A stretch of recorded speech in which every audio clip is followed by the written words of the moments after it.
బ్రహ్మముడి అనే సీరియల్ వస్తుంటుంది. అట్లా రేవంత్ రెడ్డి కూడా ఓటెనుకోటో సీరియల్ లెక్క నడుపుతున్నాడు. సీరియల్ కాదు కదా, నిజాలు చెప్పు నువ్వు.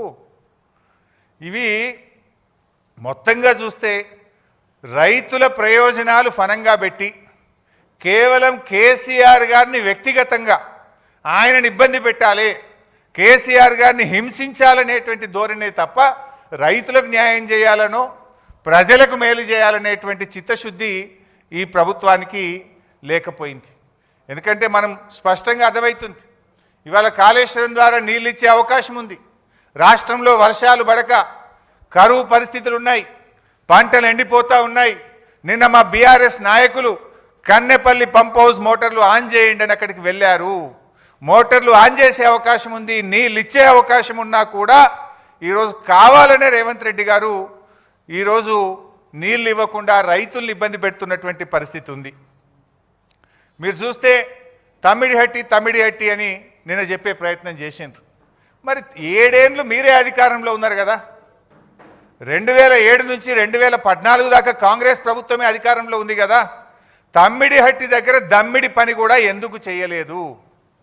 మరి ఇప్పుడు వచ్చి కూడా 2 ఏళ్ళు అవుతుంది, తమ్మిడిహట్టి దగ్గర తట్టెడు మట్టి ఎందుకు ఎత్తలేదు? అసలు తమ్మిడిహట్టి దగ్గర మీరు ఏ బేసిస్లో నిర్ణయించారు?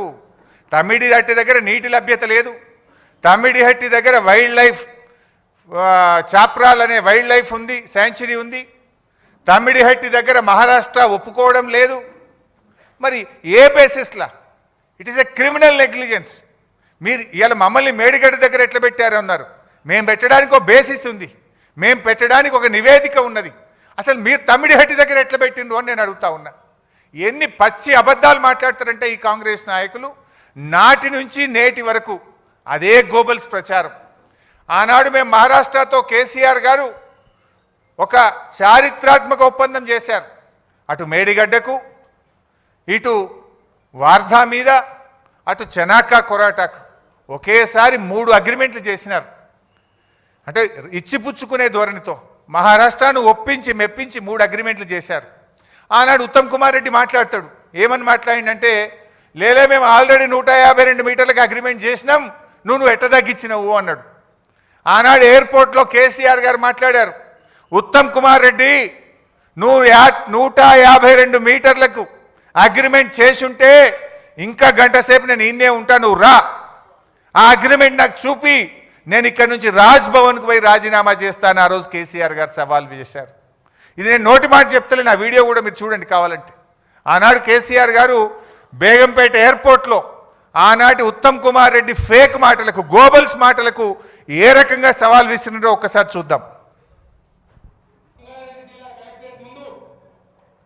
ఈ రాష్ట్ర ప్రదేశ్ కాంగ్రెస్ కమిటీ అధ్యక్షుడు ఉత్తమ్ కుమార్ రెడ్డి, ఆయనతో పాటు శాసనసభలో ప్రతిపక్ష నాయకుడు జానారెడ్డి ఇద్దరు కలిసి ఏం మాట్లాడతారు? 152 మీటర్లకు తమ్మిడిహట్టి ఒప్పందం కుదిరింది అని మాట్లాడాడు. ఉత్తమ్ కుమార్ రెడ్డి, నీవు నిజంగా నిజాయితీ ఉన్నవాడవైతే నేను ఎట్లయినా బేగంపేట ఎయిర్పోర్ట్లో ఇంకో అర్ధగంట 40 నిమిషాలు ఉంటా, నీకు దమ్ముంటే ఆ ఒప్పందం కాగితం తీసుకొని బేగంపేట ఎయిర్పోర్టుకు రా. ఒకవేళ అది నిజమే అయితే ఇక్కడి నుంచి నేను ఇంటికి పోను, రాజ్భవన్కు అయినా రాజీనామా సమర్పిస్తాను మనవి చేస్తా ఉన్నాను.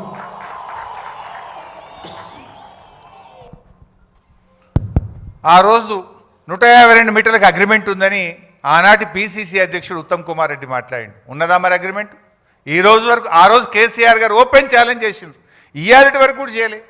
నిజంగా అగ్రిమెంట్ ఉంటే 7 సంవత్సరాలు అధికారంలో ఉండి ఎందుకు తట్టెడు మట్టి కూడా మీరు తవ్వలేదు అంటే అబద్ధపు మాటలు, గోబల్స్ మాటలు.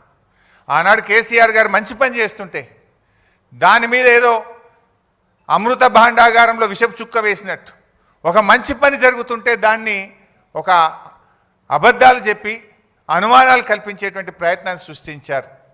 అంటే ప్రజలకు ఉపకారం చేసేది లేదు, కానీ కేవలం ప్రతిపక్షం మీద ప్రతీకారం తీర్చుకునేటువంటి ఒక ప్రయత్నం. మా ప్రభుత్వం ఏర్పడిన సంవత్సరంలో ఆనాడు గొప్ప విజయాలు సాధించినాం. కేసీఆర్ గారు మొదటి సంవత్సరంలోనే ఎన్నో ఏళ్లుగా రైతులు, పారిశ్రామికవేత్తలు, ప్రజలు ఇబ్బంది పడుతుంటే ఒక్క సంవత్సరంలోనే విద్యుత్ సమస్య పరిష్కారం చేసి 24 గంటల కరెంట్ ఇచ్చి చూపించిండు కేసీఆర్ గారు. మిషన్ కాకతీయతో మొదటి సంవత్సరంలోనే చెరువుల పునరుద్ధరణ కార్యక్రమాన్ని ప్రారంభించింది కేసీఆర్ గారి ప్రభుత్వం. అదేవిధంగా మీడియం ఇరిగేషన్ ప్రాజెక్టులు అనేక ప్రాజెక్టులు పూర్తి చేసినాం. పెండింగ్ ప్రాజెక్టులను రన్నింగ్ ప్రాజెక్టులుగా మార్చి లక్షలాది ఎకరాలకు నీళ్లు ఇచ్చినాం. మరి నువ్వేం చేసినవే? 2 ఏళ్ళైంది నీ గవర్నమెంట్ వచ్చి. ఒక్క చెరువు దవ్వినవా? ఒక్క చెక్ డ్యామ్ కట్టినవా? ఒక్క కాలువ దవ్వినవా? ఒక్క ఎకరానికన్నా నీళ్ళు ఇచ్చినవా అని నేను అడుగుతా ఉన్నా. మీరు ఎంతసేపు కేసులు పెట్టుడు, కమిషన్లు వేసుడు తప్ప నువ్వు యాన్నన్ను ఒక రైతుకు ఒక్క ఎకరానికి నీ 2 ఏళ్ల పాలనలో నీళ్ళు ఇచ్చినవా అని నేను అడుగుతా ఉన్నా. చేసినావు 2 ఏళ్లలో ఏమైనా చేసినావు అంటే ఢిల్లీకి కమిషన్ల మూటలు తీసుకుపోయినావు, ప్రతిపక్షాల మీద కమిషన్లు వేసినావు. Electricity commission, Kaleshwaram commission. ఇంతకు మించి నువ్వు చేసింది అయితే ఏం లేదు.